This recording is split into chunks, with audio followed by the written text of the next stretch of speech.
বিশ্বাস মানেই আলোচনা, অপু বিশ্বাস মানেই খবর। অপু যা করেন তা যেমন খবর হয়, তেমনি যা তিনি করেননি তা নিয়ে হয় গুজব। কারণটা অপুর সময়ে অসময়ে অন্তর্ধান আর খামখেয়ালিপানা। সেই অপুর আচরণে মুগ্ধ রাজনীতি ছবির নির্মাতা, যে নির্মাতার এত বড় বাজেটের ছবি ডুবতে বসেছিল অপুর গোপন স্থানে লুকানোর কারণে। কিন্তু অপু নাকি সবকিছু পুষিয়ে দিবেন, পরিচালক যেভাবে বলবেন সেভাবেই কাজ করবেন। সেট তৈরি হলেই নতুন করে শুরু হবে আবারও রাজনীতি, আর সেই রাজনীতিতে শাকিব খানের সাথে থাকবে অপু বিশ্বাসও। ছবিটির নির্মাতা জানান, অপু দিদি আমাকে নিজে থেকেই ফোন দিয়েছিলেন। তার এই দীর্ঘ গোপনীয়তার জন্য অনুতপ্ত তিনি, সেই সাথে ক্ষমাও চেয়েছেন। তাই রাজনীতি নিয়ে আর কোনো ভাবনা আপাতত নেই পরিচালক বা প্রযোজকদের।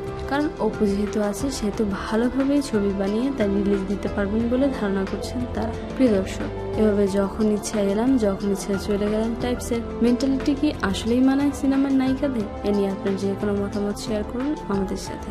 শোবিজের আরো নিত্য নতুন খবর জানতে আমাদের সাবস্ক্রাইব করুন, লাইক দিন এবং কমেন্ট করতে ভুলবেন না।